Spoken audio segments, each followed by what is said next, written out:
So Charles Johnson, also known as Ceej Vega, is a creative director and creative technologist from Baltimore, Maryland, and the founder of Vega Studio, a design tech agency creating next-gen experiences at the intersection of culture, technology, and storytelling. He has led partnerships with global brands including Meta, Amazon, Instagram, Google, Netflix, and Intel, delivering campaigns powered by AI, AR, VR, CGI, and strategic world building. Beyond client work, he is developing original IP like Gen Synth, an experimental AI-powered anime universe spanning a fully AI-generated film and mobile game. He also partners with Meta, Runway, and Flora AI to help shape the future of generative media platforms and spatial computing. Through transparency, XYZ, he supports underrepresented creatives with access to tools and training in AI, world building, and augmented reality. Please welcome Ceej Vega. Thank you. Thank you. Thanks. All right. Yeah, want to say anything? Oh, no, I'm just happy to be here, man. Thank you for having me. Yes, we're very happy to have you. I've had the pleasure of being on a panel with Ceej at a conference called Textgiving in Washington, D.C. last year. And we had a very powerful panel, and so we kept in touch, and I'm very happy to have him here today. Absolutely. So let's get started. All right, Ceej, when you sit down to start a new project or character, how early does cultural identity enter the conversation? Is it a core pillar of the design from day one, or does it emerge naturally as the story takes shape? I think it's a mixture of both. I think initially, they say like art imitates life. And a lot of my character development comes from my real world experiences. And, the people who I've experienced, people are characters. Yeah. We are the main characters of life, So from my upbringing to myself, in my game, I have a mobile game, Gen Synth, that's in the App Store now. The main character of Gen Synth is based on the archetype of myself, a kid that was raised from a single black mom.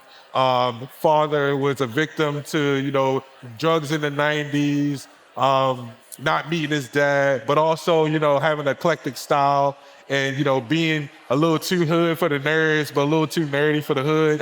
And you can see like how that archetype is so authentic, and you can't really name, another archetype in gaming because it's so authentic to me and to, my upbringing. So, yes, I would say, culture is at the forefront when I'm going into, creating an archetype from, my experience. And then also both, it's kind of like a split, after I have like my core archetypes, then derivatives then kind of like branch out and branch off organically into other characters that are already evolving around kind of like that main initial archetype. So. Okay.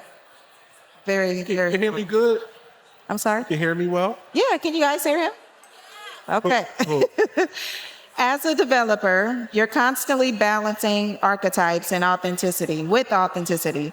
How do you identify the line between a character that feels culturally representative and one that feels like it's learning on a tired trope? What's your gut check process? I think it's challenging, but I think it boils down to taste level and intent, right? Like intention is everything. And I also think that authenticity and stereotype is like a very thin line. Yeah. And some stereotypes are true, right? And I'll just use myself as an example, right? I'm a black man and I like chicken, right? I do, it's the truth, right? But there's a difference between building a character that is a egregious, obese chicken monster versus building a cutscene that has two black characters enjoying a chicken box, right? In Baltimore, that's like a delicacy. We got 5 wings and fries, salt, pepper, ketchup on everything. Like, that's what we like, right? So as you can see, there's a difference in the intentionality with having like a character that's like a mockery versus having it being organically intentional, right? I also think that the messenger is important as well. If you're speaking and creating to an ethnicity that's not your own, you have to be very gentle and sensitive. And I think that you should intend to lean into the most positive and the most, genuine and unique elements of that ethnicity versus falling into the cliche stereotypes. Excuse me. For example, I'm building a new character in my game. His name is Crash. He's like a UK biker rock star, and I'm leaning into the good cliches of European culture. Like nice, clean, sleek fitted clothing, high taste level, a little raspy biker voice. And I'm being sensitive and making sure that when I project into this character, it's putting that character into the best light, even though I'm not, a European male. So I think it all boils down to intentionality. I think stereotypes are kind of unavoidable when you're trying to be authentic. But if you're intentional, you do your research, and your intent is pure, I think that is the way to kind of like find that line and gut check. Very true, and very important as well to be very cognizant of that as you're creating characters. I've seen some mistakes being made, and it's very, very true. So gaming is unique because the player is an active participant. How do you ensure that a player from a specific culture feels seen by the game without making those who aren't from that background feel like they're just tourists in the story? I love this question. Because as a kid, like I always felt like a tourist in all the games. Like, to be honest, there wasn't any games with like a black-led character. From Max Payne, that's one of my favorite games. It's a white man. Grand Theft Auto, Vice City, Tommy Vercetti.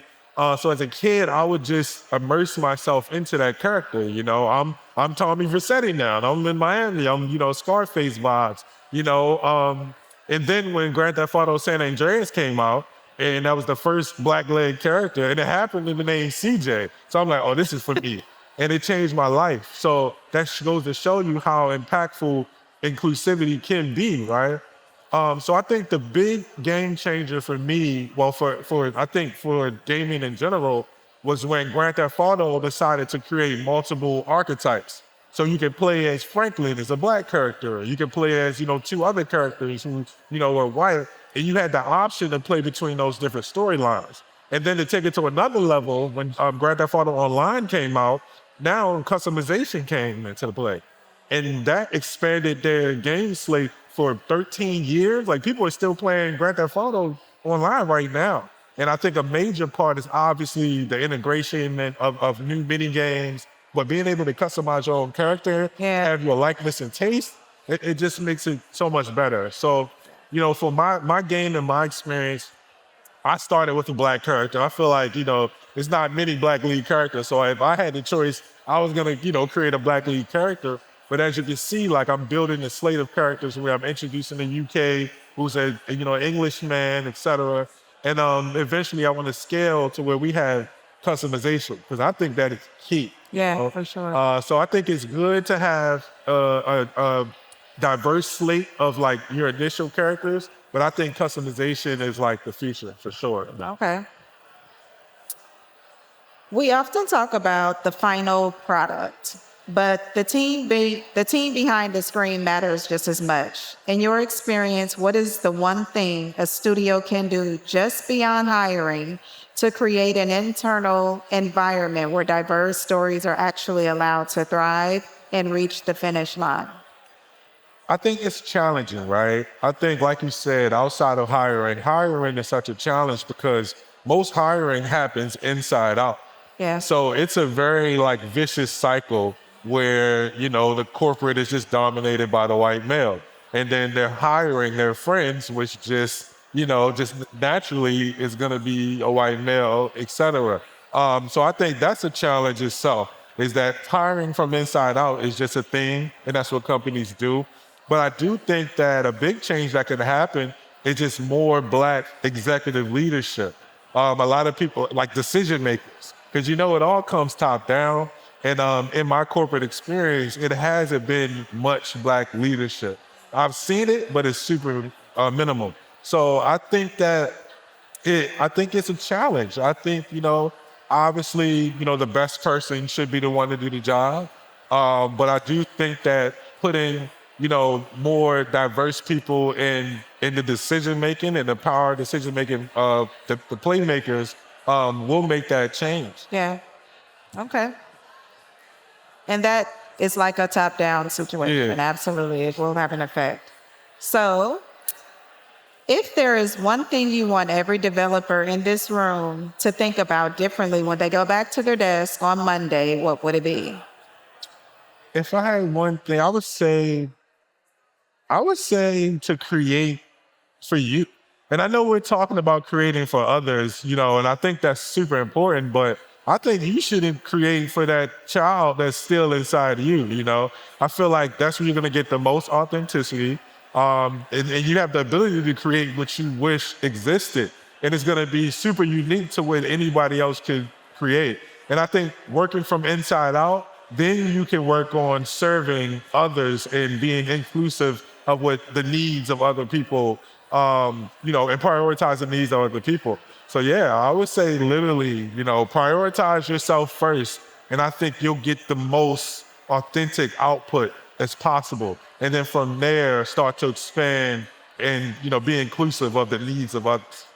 And that's actually very much in sync with what we talked about on the panel earlier about autonomy and being yourself and your unique experience, bringing something to the table that's different than anybody else. So I think that's really, really important as well. So I just want to say thank you, Ceej. That was awesome. I know it was a micro talk. I could talk to him all day because he has such great insight. But I want to thank you for coming all the way from New York to be here with us tonight. And let's welcome Ceej and thank him for his time. I hope everyone gets a chance to meet him. And let's play ping pong. Thank you. Thank you, everyone.